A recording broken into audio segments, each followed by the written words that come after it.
I'm sorry. I mean, listen, Bitcoin taking over the world. Oh, yes. Oh, yeah, we got to interrupt that. There it is. I need both flags, okay? I'm not turning my back. They wanted me to turn my back on my country. I will never turn my back on my country, but I'm very happy to be one of you. One of us. One of Welcome. us. One of us. Thank you. Thank you. I'm happy for you. You and your wife. Yeah, it's a big day. Big day. They said, go celebrate, go do this. We went home and, I continued my day. That was pretty much it. I mean, I feel like I'm an American. I've actually lived in America longer than I lived in Canada at this point. Oh, wow. That's crazy. Yeah. So, I mean, just by default, I'm an American. Yep. Yeah. Anyway, sorry about that. Ben went way too long. We got Bisping coming up. So I'm just going to sit back and let you do your thing. Yeah, I'm just jammed right in here, but this is what I like. Mid-show GC. I know this is what everyone loves. This is great. Yeah, so we'll jump right into it. I'll get it out of the way real quick. Invicta 46 tonight. I unfortunately lost one bet on it after the weigh-ins. The fight got canceled. But I am going with Karina Rodriguez, and still took her at -180. Let's go. As you see, Fatima Klein, we lost her, unfortunately, but we move on. All right, let's get to UFC this weekend. I got 5 singles for you. I'll run through them real quick in a quick parlay. Okay. Before we get to Bisping, I will start it off. Azamat Murzakanov, Dana White Contender Series star, 10-0 right now, undefeated. He's not the biggest light heavyweight, kind of throws a lot of people off, but he does have a ton of skills. Like I said, 10-0, former Brave champion. Last man to beat Andre Muniz, actually, and that's a pretty impressive win. I think he's got one loss in the last 10 years, and Murzakanov gave it to him. Huge hands, huge power in his hands. And he can actually take people to the ground, literally like lift people and slam them to the ground. He's got a pretty good ground game as well. Sick ground and pound. Just uses pressure, pushes people up against the cage. Big knockout power as well. So I think he gets it done this weekend. So I'll back him at -136. This line's on the move. I've had it for a little bit over a week. So Murzakanov is the first single.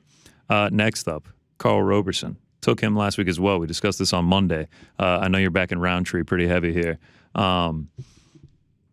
This line is on the move. I was expecting a little more. No, listen, I told you. I'm just going to let you do your thing. I mean, get a reaction there. We're up against. Look, I told you my parlay. And actually, there's one brave soul. Backing it, yeah. There's one guy who sent it to me. One guy. Now, you're not even doing it. I might take it. You know what? I might just take it. By the way, not the first time you've taken both guys in a fight. What was the last time? You hedged Masvidal. Oh, yeah. But that's like certain circumstances. What are you talking about? You just did it 3 days ago. If I take your parlay and it loses, does it go against my unit count? That's what we put it on the record. Oh, I see. That's what I really get nervous about. Okay, all right. You know what? I'll say no. But wait. Yeah, if you win, that's right. You don't get it. You don't get it because it's a big one. I might throw in, a nickel on it. Something small. A nickel? Really? Not actually a nickel. I'll throw Do me a favor. $5 on it. Throw a Bitcoin on it, all right? I still don't even know if that's can you do that? Can you gamble with Bitcoin? You can deposit into an account with Bitcoin, yeah. DraftKings? I don't know, actually. DraftKings makes it too easy. You can just do it through your bank. You can do it through a card. Now, tell me if I'm doing this the right way. Can I deposit like 5 Marshall Rogans into my account? I think that would only be like 60 cents. No, I want to actually put that unit. I told you after the show, I tried to buy Marshall Rogan, but it was the networking fees were too high. What's up with that, Marshall Rogan? We're trying to support. Party, man. Actually, I didn't want no part of after the firestorm that Eric got. Oh my God, poor Eric. He's still trying to climb out of that hole. Yeah, that's something I want no part of. All right, let's keep this moving though, so we can get to old Bisping here. Okay. Next up, I'm taking Carl Roberson, like I just mentioned. 2 guys, kind of hard to trust between Rountree and Roberson. But I was just rewatching some of Roberson's fights. He struggles heavy when he gets taken to the mat, especially against super talented guys. All 4 of his losses are coming by first-round submission, but there's almost no threat of that against Rountree here. Obviously, he's got big KO power, but Roberson's never been KO'd, so hopefully he'll be able to stay up. Roberson, quality kickboxer and everything. Should be really close. These guys are like the exact same size, both 6'1" with a 76-inch reach. I think they are literally the same size. But at the small plus odds, I'll back Roberson. I don't think he's going to get submitted here.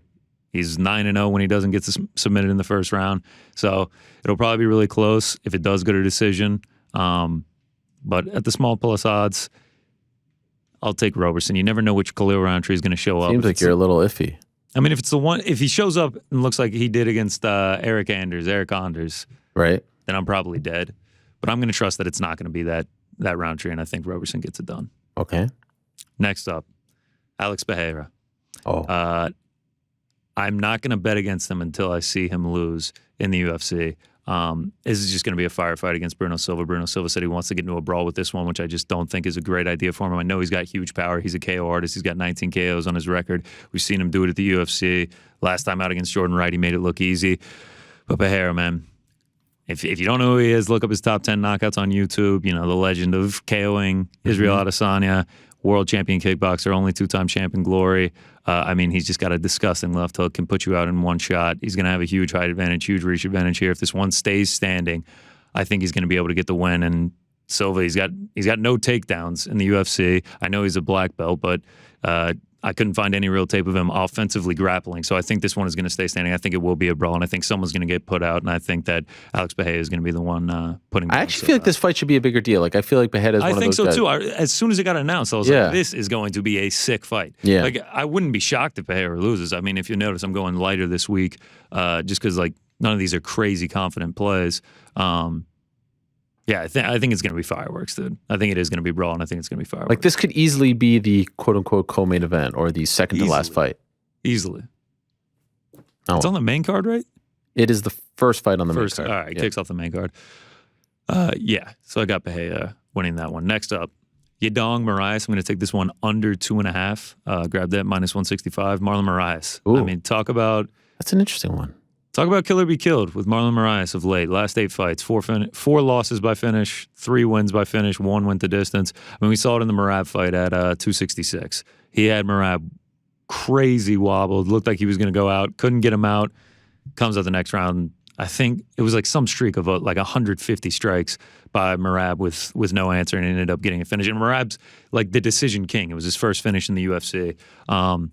Song, while he's not the biggest finisher, he does have finishes in his career. Last time out against Julio Arce, I actually think I had the over in that one, so he killed me with that one. But 3 different finishes in his UFC career, so he does have that finishing capability. So I think we're going to see Moraes come out on fire like usual, looking for that finish in the first round. And if he doesn't get it, I think Song Yadong will be able to put him out. So I'll take the under 2.5 in this one. Of course, we know my stance on it.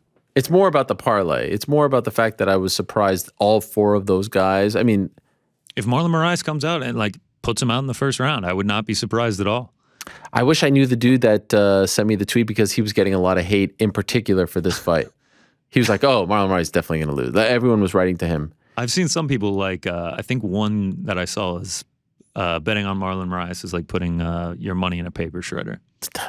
I mean, how quickly they forget.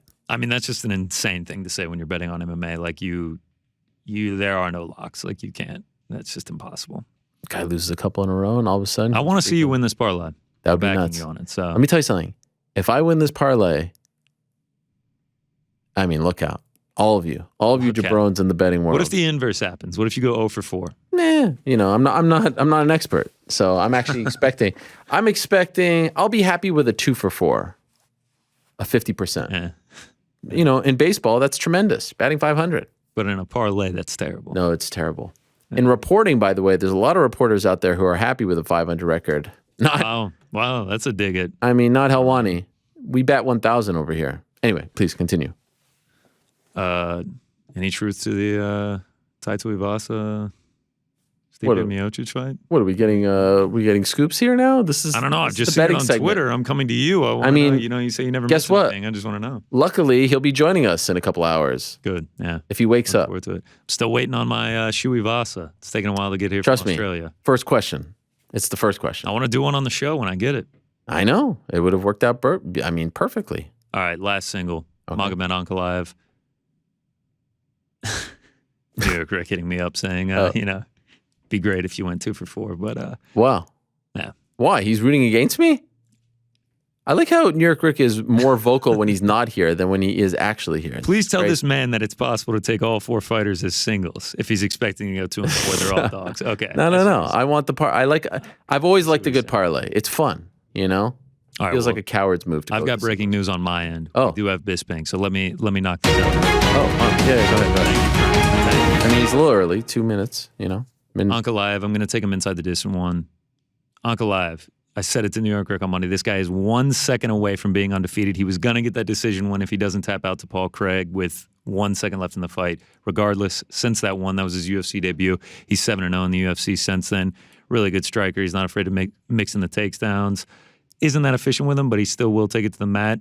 And of late, Santos, man, I don't know if it's the knees. I don't know what it is, but it feels like we've seen a drop off with the volume, especially in that last fight against Johnny Walker. I don't know if he was just timid of the knockout power, but he hasn't landed 50 strikes in a fight in over 3 years, and 2 of those fights were 5-rounders. I just think Magomed Ankalaev, he's going to have the upper hand in the striking in this one. And I think he's either going to win by KO or, take it to the ground and get a ground and pound. 4 of his 7 wins in the UFC, they've come by finish. 3 of those in the first round, so he does have that power. He has that capability. I just don't think this one's going to go 25 minutes, so I think he does find the win. And then last but not least, the parlay, Magomed Ankalaev and Miranda Maverick. I think Miranda Maverick just drowns out Mazo with the ground game. That pays out at -146. So there are the picks for UFC Vegas 50. All right, no graphic for my pick, which is a bigger play than any of your picks, but we'll see on Monday how it all works out. I'll post my ticket when I take the Okay. part. Oh, you're doing it too? I'm gonna take it. Oh, I thought you were okay. I'm putting my hard. I'm gonna do too. Back here. I'll do too. You're gonna do it. Mm-hmm. DraftKings? Yeah, of course. Are you gonna make an account? I already have an account. Oh, come on, man. You could have been the 200th in the league. I could have been the 200. It was either me or your girlfriend. Both of us fumbled. Both the of bag. you let me down. Yeah. All right. Well, thank you very much. There he is, Thank GC. you. Good luck to him. Big night, of course, with Invicta this evening, and all the excitement with Verdict MMA. He's a black belt now. They're running press releases for him.